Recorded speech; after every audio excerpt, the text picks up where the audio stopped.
surcando los mares del planeta, viajando por mundos desconocidos, sumergiéndonos eones de años atrás en la historia.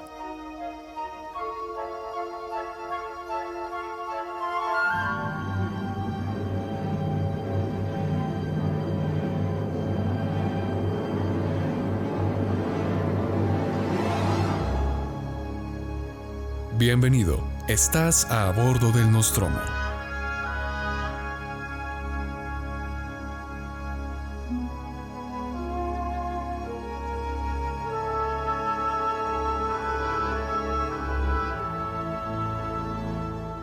Hay una canción del compositor español Joan Manuel Serrat que habla acerca de los recuerdos, se llama Aquellas pequeñas cosas. Y hoy en día los recuerdos es lo único que tenemos para traer a memoria una época que fue mejor, que fue distinta. Los recuerdos nos ayudan a tener presente lo bueno que era la vida antes de la cuarentena, lo bueno que fue la vida tal vez en otro tiempo, no sé, fotografías. Y no estoy hablando solamente de la cuarentena. Tal vez hoy en día no estés pasando por tu mejor momento. Tal vez hoy en día la situación es un poco complicada. Pero lo único que yo te digo es que los recuerdos, lejos de generarnos tristeza, lo que deben hacer es darnos esperanza. Porque al igual que la historia, cuando miras hacia atrás, cuando ves las cosas en las que te equivocaste, en las cosas que fuiste más feliz, te da esperanza para saber que la vida está en constante cambio y que no vas a quedarte así. No vas a quedarte simplemente en esta cuarentena, en el problema que tienes, sino que vas a salir adelante. Y, como pasó en el pasado, vas a cambiar y lo vas a hacer para bien. Saludos tripulantes, bienvenidos a bordo del Nostromo.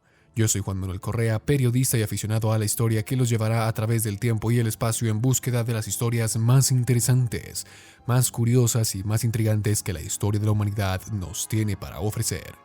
Comencemos.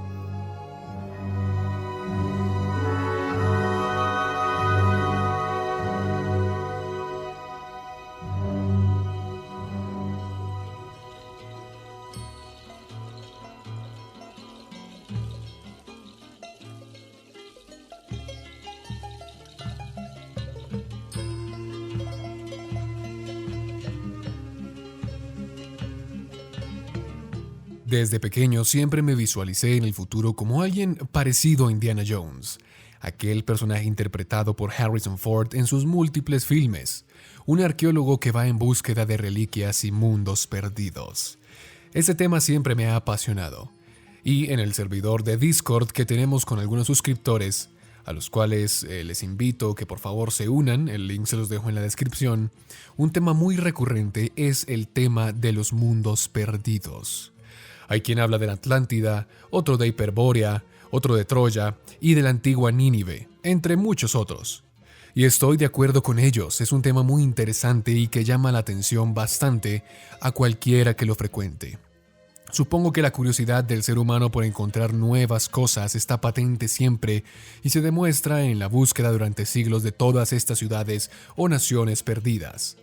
Y por eso es que el día de hoy le traigo uno de esos lugares perdidos y crípticos, el cual fue buscado por decenas de personas en nuestro hermoso continente sudamericano. Y es que cuando de mundos perdidos en Sudamérica se habla, es inevitable que salga a relucir la famosa leyenda de El Dorado, una mítica ciudad cubierta y repleta de riquezas inimaginables, descrita por muchas culturas en Latinoamérica y buscada por un sinnúmero de exploradores de todas las latitudes del mundo. Y aunque la leyenda es fascinante y las búsquedas de este lugar fueron muy reales, queda preguntarse si realmente este lugar cubierto de oro existió alguna vez. Y de ser así, ¿podría ser encontrado aún hoy en día? Prepárate, ponte en tus botas, porque vamos a caminar kilómetros de selva y territorios adversos sudamericanos. El Nostromo se encaminará en una expedición en búsqueda de El Dorado. Sean limpias y serenas, como son sus Andes. Antes de decidir si El Dorado existió o no, busquemos cuál es la raíz o el origen de esta mítica leyenda. ¿Quién le contó a los conquistadores acerca de la ciudad repleta de riquezas inimaginables para que éstos se encaminaran a buscarla? ¿De dónde salió la creencia de un lugar así entre la población de la conquista? Bien, para empezar tenemos que decir que la leyenda se originó en el antiguo territorio del Virreinato de la Nueva Granada, es decir, la entidad territorial del antiguo Imperio Español que gobernó las regiones de Panamá, Colombia, Venezuela, Ecuador y Guayana. En ese territorio es que se origina la leyenda, y en la que se cree estuvo ubicada el verdadero Dorado. Ahora, esto lo digo para excluir las habladurías de leyendas similares en territorio brasileño y peruano, las cuales corresponden a otro tipo de leyendas y no a la propia del Dorado. Bien, una vez aclarado esto, hay que decir que la población indígena de la región notó que con la llegada de los conquistadores al continente americano, estos venían con una sed de riquezas incontrolable. Muchos de los hombres que se embarcaron desde la península ibérica empeñaron sus propiedades o las vendieron para poder costear su viaje al Nuevo Mundo, creyendo que en este lugar, en América, serían recompensados con tierras y riquezas. Como prueba de ello, el propio Cristóbal Colón, el primero en esta horda de buscadores de oro en el Nuevo Mundo, mencionó en su diario la palabra oro 139 veces, y por ejemplo, la cita de la palabra Dios tan solo 51 veces. Creo que las prioridades estaban bastante marcadas. Algunos de los conquistadores ni siquiera tenían la intención de volver a España, pues preferían ser ricos en América y no pobres en Europa. Por eso la búsqueda de riquezas en América fue siempre un eje importante en la conquista. Y de esto, como ya dije antes, se darían cuenta los nativos americanos, tanto en el sur como en el centro del continente. Y es en 1513 cuando tenemos la primera referencia de la mítica ciudad de oro, la cual sería codiciada por los españoles durante los próximos siglos. Vasco Núñez de Balboa fue el primer conquistador en escuchar de la mítica ciudad mientras éste se encontraba avanzando por los territorios de Panamá. Es aquí cuando se topa con la tribu del indio Comagre, del cual reciben esclavos y tal vez un poco de oro, entre otras cosas. Según las crónicas, Núñez de Balboa realizó el reparto del oro entre sus soldados, y estos se empezaron a pelear incansablemente por las piezas del metal precioso. De esto se daría cuenta uno de los líderes indígenas del pueblo, y debido a este acto que le pareció algo estúpido, resaltó lo siguiente y dijo, cito textualmente: «Si tanta gana tenéis de oro, que desahoguéis y aún matéis lo que lo tienen, yo mostraré una tierra donde os hartéis de ello». Los españoles le preguntan al indígena la ubicación de esta tierra, y este les dice que es al sur. Así que los españoles continuaron su camino y algunos años después, en 1519, fundan la ciudad de Panamá. Establecen un bastión español importante ahí. En medio de todo esto, se envían unas expediciones al sur, cruzando el Tapón del Darién, una de las regiones más peligrosas del planeta por su densidad selvática. Para los que no sepan, la ubicación del Tapón del Darién es literalmente la franja selvática que conecta a Colombia con Panamá. Y como era previsible, muchos de los enviados no volvieron o simplemente nunca se supo de ellos desde que se fueron, pero las historias de las riquezas descomunales del sur se vuelven aún más fuertes. Y en 1524, los españoles Francisco de Pizarro, Diego de Almagro y Hernando de Luque se asocian para descubrir aquella tierra desconocida. Y este sería el inicio de la cruenta conquista del Perú.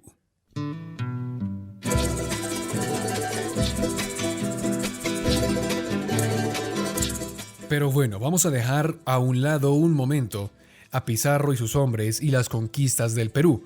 Más adelante volveremos a ellas. Por ahora debemos centrarnos en otro hecho importante en la ciudad de El Dorado, o mejor dicho, en la historia de la ciudad de El Dorado. Y para eso nos vamos a ir a la costa atlántica de Colombia, es decir, al norte de la nación. En 1525, Rodrigo de Bastidas funda la ciudad de Santa Marta, y en medio de su avance hacia el sur se topa con la cultura tairona, grupos indígenas de toda esta serranía. Allí encuentran algunas riquezas, pero se dan cuenta de que los taironas hablan de un supuesto cerro de oro que, según se creía, estaba ubicado en el Valle Tayrona. Los españoles van en búsqueda de este monte de oro, no solo porque lo habían escuchado de los nativos, sino porque también desde el sur habían llegado noticias de que Pizarro y sus hombres decían haber encontrado riquezas inimaginables en la región de Tumbes, en Perú.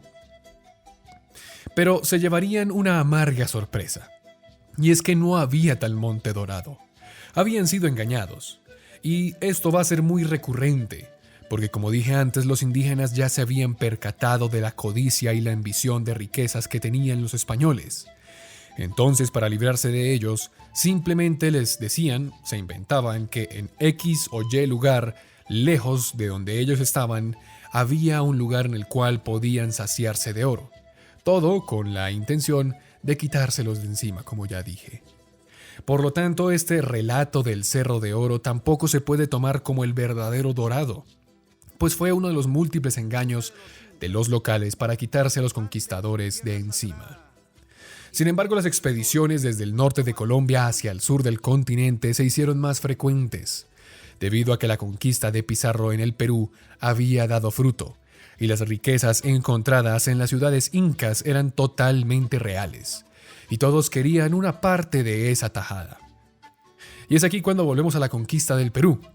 En algún momento podemos hacer un episodio sobre este apasionante momento histórico, pero por ahora nos centraremos en lo que concierne a la construcción de la leyenda de El Dorado. El 26 de julio de 1533 es una fecha oscura para los peruanos y para el imperio inca. En ese momento es asesinado por los conquistadores españoles en Cusco el gran soberano del imperio inca, el gran Atahualpa, y es asesinado de una de las maneras más viles, canallas e insensatas, porque este primero es tomado como rehén de los hombres de Pizarro y le piden un rescate a los incas para que así puedan liberar a su soberano. Las demandas son simplemente que le llenen una habitación repleta de oro a Pizarro y así soltarían al monarca. El pueblo pagó el rescate, pero Pizarro y sus hombres de igual forma asesinaron a Atahualpa. Y mientras Cusco y los incas caían en manos de la tiranía española, entre captura y captura los españoles empezaron a escuchar historias de los incas que aseguraban que en una tierra al norte había una ciudad dorada. Y esto parecía que no era un engaño, como lo que sucedió en Panamá o en Colombia, porque las versiones apuntaban a una ciudad que se encontraba cerca de una laguna que estaba cubierta de oro. Esto llegó a oídos de grandes líderes españoles, en especial de uno de los militares de Pizarro, Sebastián de Belalcázar.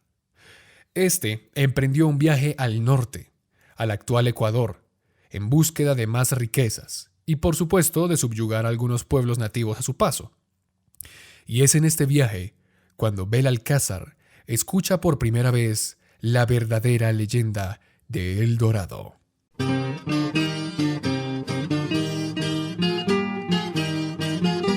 Los pueblos indígenas en la región ecuatorial de Latacunga aseguraban que al norte, en una región que sus antepasados llamaban Cundinamarca, existía un pueblo chibcha que vivía muy cerca de una laguna. En este acuífero contaban que el rey de la tribu se cubría de oro y se sumergía en la laguna como símbolo de ofrenda a los dioses. Y se decía, por supuesto, que en la laguna yacían todos los tesoros de generaciones chibchas que practicaron este mismo rito. Y estas, mis queridos tripulantes, o mejor dicho, todo esto, sería la verdadera leyenda de El Dorado, que se juntó con muchas otras similares, pero que al final todas confluyen en la misma región, en Cundinamarca. Y para todos los que no sepan, Cundinamarca es una región de Colombia. Así es, El Dorado está ubicado en la tierra de los chibchas. Y por eso Belalcázar manda expediciones hacia el norte, llegando a las regiones colombianas de Popayán al sur del país. Pero ahora nos trasladamos al norte de Colombia, porque allí también otro conquistador español, Gonzalo Jiménez de Quesada, en 1535 empezó a notar algo extraño. A lo largo del río Magdalena, que es un afluente que atraviesa prácticamente casi toda Colombia de norte a sur, los indios consumían granos de sal traídos desde la costa de Santa Marta, es decir, al norte, y sin embargo, una vez recorridas 70 leguas de distancia hacia el sur, la sal ya era mucho más cara y escasa. Luego de esto también empezó a observar que los indios que consumían sal lo hacían de otra parte, ya no era de la costa del norte, sino que era desde adentro. Y ya no eran granos, sino eran similares más que todo a los terrones de azúcar, y a medida que avanzaban por el río hacia adentro de Colombia, la sal era cada vez más barata, lo que llamó la atención de dichos conquistadores. Según los indígenas, las tierras de donde provenía esta sal que era más barata pertenecía a un señor poderoso que poseía grandes riquezas al sur. Por esto Jiménez de Quesada decide emprender su viaje al centro del país, el lugar en el que se encontraron con la Confederación Muisca, que, oh sorpresa, era la cultura chibcha de la que los indígenas ecuatorianos le habían hablado a Belalcázar unos años atrás. Jiménez de Quesada se sorprende al llegar a la sabana de Cundinamarca, al encontrar un territorio muy extenso y lleno de tanta cultura. Y el 6 de agosto de 1538 se funda la ciudad de Bogotá, la capital de Colombia, que por cierto, al día del que se está emitiendo este episodio, cumple 482 años desde su fundación. Así que, bueno, feliz cumpleaños, Bogotá. Pero Jiménez de Quesada no solo se sorprende por el territorio, sino también por los rituales de los muiscas. Estos incluían ofrendar oro y piedras preciosas a sus dioses en adoratorios retirados, casi inaccesibles, que eran principalmente lagunas ubicadas en la cúspide de algunas montañas. El principal adoratorio lo constituía la laguna de Guatavita, que era a su vez la plaza mejor fortificada de los muiscas. Una de las costumbres que más le llamó la atención a los españoles fue la que se realizaba para investir a los nuevos caciques de Guatavita, Alcipa, que fue bautizada por los europeos como la ceremonia de El Dorado. Según los cronistas, cuando moría el cacique de Guatavita, su sobrino y futuro cacique era ungido con una masa pegajosa de tierra mezclada con oro en polvo y trasladado al centro de la laguna de Guatavita, donde debía arrojar piezas de oro y esmeraldas como ofrenda. Y, por supuesto, después sumergirse, que concuerda con los relatos que Belalcázar estuvo escuchando al sur y que estuvo escuchando uno y otro conquistador español a lo largo del continente. Pero volviendo al relato, aun cuando los españoles tenían acceso al lago de El Dorado, no sería tan fácil extraer todas las piedras preciosas. Por lo tanto, en 1545, el hermano de Gonzalo Jiménez de Quesada, Hernán Pérez de Quesada, se dispuso a drenar la laguna. Durante más de 3 meses, Pérez de Quesada esclavizó a cientos de indígenas muiscas y los puso a sacar agua de la laguna con cuencos. Por supuesto, en las condiciones más miserables posibles. Esto hizo que muchos se ahogaran, otros murieran de inanición o de fatiga. Luego de esos 3 crueles meses, tan solo logró bajar el nivel de la laguna 2 metros. Y allí se encontró con numerosas piezas de oro, pero no todo el que potencialmente se hubiese podido encontrar en el fondo del lago. Y he aquí otro problema, y es que el fondo del lago era una capa de fango muy densa que impedía que se pudiesen sacar las piezas con facilidad. Todos los intentos se abandonaron, y muchos años después una empresa estadounidense se dispuso a dinamitar los alrededores de la laguna para hacer un boquete, y que así descendiera el nivel del agua para sacar las joyas. Y así lo hicieron, pero no encontraron lo que buscaban, porque no contaron que Guatavita, la laguna, era mucho más profunda de lo que parecía. Y lo único que hizo ese boquete, además de dañar la naturaleza, el paisaje, fue lograr que el fango del fondo se endureciera, que quedara como una roca sólida.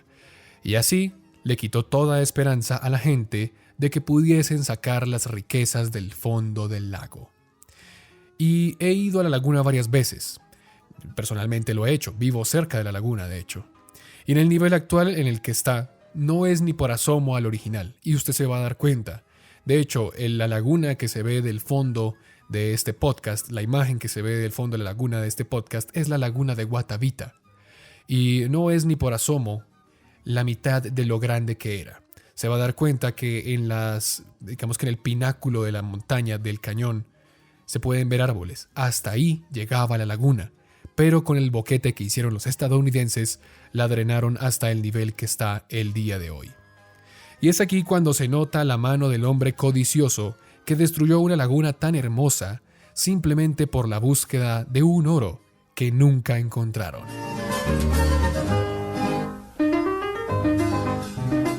Y esa es la leyenda del Dorado. Hay quienes aseguran que la laguna de Guatavita no es la localización de este dorado. De hecho, durante siglos cientos de exploradores buscaron la mítica ciudad de oro en otras partes del continente, como en Guyana, Ecuador e incluso Brasil. Pero lo que da veracidad a la historia y nos hace creer que en efecto la laguna de Guatavita es el auténtico dorado, es la coincidencia en las historias que le contaron a los españoles los distintos pueblos al norte y al sur del continente, acerca del ritual del cacique que se sumergía en la laguna y dejaba oro en el fondo. Y esto, lejos de ser igual a las estrategias planteadas por los pueblos indígenas para deshacerse de los españoles, era algo diferente. ¿Por qué? Porque primero, como dije, coincidía en la misma historia las versiones que le contaron los españoles en distintas partes del continente, y siempre apuntaba hacia el mismo lugar. Y segundo, porque en 1856, en la misma laguna de Guatavita, fue hallada una hermosa pieza de oro que confirmó la veracidad de los hechos. A pesar de su tamaño, en la pieza está claramente representada la historia del hombre dorado, con adornos en todo el cuerpo, su balsa de juncos, los tesoros a sus pies y la parafernalia de la ceremonia en la que el Zaque asumió el poder. Esta balsa se le llamó la balsa muisca y desapareció, al parecer, porque fue vendida por traficantes a un museo alemán. Por fortuna, una maravillosa pieza de orfebrería asombrosamente idéntica a la anterior fue hallada en 1969 dentro de una vasija de cerámica abandonada en una cueva de Pasca, Cundinamarca, un pueblo muy distante de Guatavita. Esta balsa muisca de oro y cobre, encontrada por un campesino, fue elaborada con la técnica de vaciado de cera perdida y tiene apenas aproximadamente 19.5 centímetros de largo, 10.2 de alto y 10.1 de ancho. Y hoy en día usted puede apreciarla cuando venga a Colombia, a Bogotá, en el Museo del Oro. Según una publicación del Museo Nacional, esta es una pieza excepcional porque se ha interpretado como la representación de la ceremonia de la investidura del cacique del pueblo de Guatavita, la ceremonia de El Dorado. Por lo tanto, podemos concluir que las leyendas acerca de El Dorado son ciertas, pero no todas, porque solo hay una verídica. El Dorado no es una ciudad, nunca lo fue. No fue tampoco la cantidad de oro que había en el fondo de la laguna, sino la ceremonia como tal de la investidura del nuevo cacique. Pero sí hay que decir que hoy en día la cantidad de oro y piedras que hay en el fondo de la laguna son de verdad. Tanto significa esto para Colombia que el Aeropuerto Internacional de Bogotá lleva ese mismo nombre, El Dorado. Pero sí quiero hacer una reflexión antes de terminar. Aunque El Dorado sí haya existido en parte, y que nunca fue una ciudad como lo describieron los indígenas, estudiando el tema uno se da cuenta por qué El Dorado nunca pudo haber sido una ciudad repleta de riquezas. Y es que eso era lo que buscaban los españoles. Y los pueblos americanos lo sabían muy bien, y sabían que esto podía ser utilizado como una estratagema para quitárselos de encima. Solo bastaba con inventarse una leyenda basada en hechos verídicos, pero con tintes llamativos para que los españoles fueran tras estas utópicas ciudades. Por esta razón, creo que el verdadero Dorado no es la leyenda, pues en parte todo fue construido para despistar a los conquistadores. Lo interesante del asunto es que los conquistadores nunca entendieron el valor que tenía el oro y las piedras preciosas para las culturas indígenas latinoamericanas. Eran una ofrenda para sus dioses, pero no tenían el mismo valor que en Europa. Algo más trascendental, algo más eterno, eso significaba para los chibchas. Pero que paradójicamente, esta fiebre del oro hizo, si se dieron cuenta, que los conquistadores se expandieran por todo el territorio latinoamericano.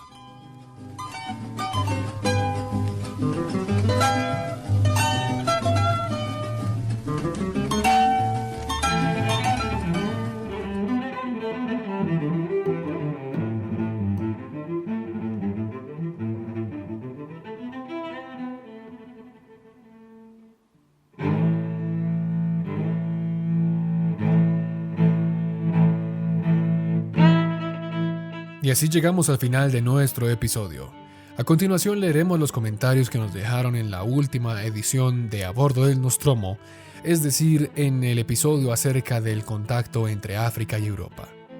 Alan Daniel Villarreal nos dice: haz un video de la esclavitud africana y de otras civilizaciones. No es una historia que se sepa de mucha profundidad generalmente. Bueno, eso es un tema bastante interesante, del cual, te comento Alan, tengo planeado hablar en el futuro. Jesús Olivas nos dice: sobre la información de los charros, son lo que más representa a un mexicano como el mariachi.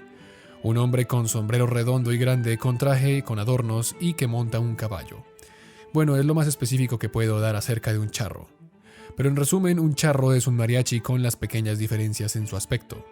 Y me dice que, por cierto, le pareció muy bueno el video acerca del primer contacto de África y con los europeos, pero que él cree que la supremacía europea con los afroamericanos en su mayor auge fue creado cuando los europeos decidieron repartirse África como si fuera un pastel en la repartición de África en la Conferencia de Berlín. Que sigamos así. Bueno, respecto a lo de los charros, no estoy muy seguro por qué lo dices. No sé si lo dices por lo de los mitos y leyendas o por algo que comentaste en el anterior episodio. Si puedes, déjamelo en los comentarios, me parecería interesante saber eso. Y sí, ya hemos hablado en numerosas ocasiones acerca de lo que sucedió después de la Conferencia de Berlín. Antonico González nos dice: uno de los choques culturales más grandes de la humanidad. Qué triste que esto haya sido el inicio de una historia no tan agradable de este continente. Y para terminar, la Caverna del Coso nos escribe: yo pensé que desde antes Europa y África ya se conocían, pero al verlo entiendo por qué mis compañeros y profesores me decían que no fue así. Ahora entiendo por qué en Portugal se le conoce como el descubridor de África, mientras España e Inglaterra son el descubridor de América y Australia correspectivamente. Estuvo bueno el video y ahora entiendo cómo empezó esta supremacía en África y el resto de continentes tras esta edad dorada. Un saludo. Saludos a todos los suscriptores. El día de hoy estamos, como les dije a lo largo del episodio, cumpliendo 482 años desde la fundación de Bogotá, pero también estamos cumpliendo 75 años desde que se lanzaron las bombas en Hiroshima y Nagasaki. Y el domingo vamos a tener un episodio muy especial que puede que tenga relación con esto. Pero desde ya les digo que vamos a estar el domingo con nada más y nada menos que Rafael Peraza del Baúl de los Conocimientos Inútiles, hablando de un tema muy importante. En estos días esperen los adelantos. Yo me despido por ahora, les recuerdo que se puedan suscribir a nuestro servidor de Discord, el link está en la descripción. También a nuestras redes sociales, en Instagram aparecemos como @nostromocast y en Facebook como A Bordo del Nostromo. Suscríbanse si no lo han hecho, denle a la campanita y nos vemos en una próxima oportunidad. Ya estamos cerca de los 2000 suscriptores y por eso les agradezco.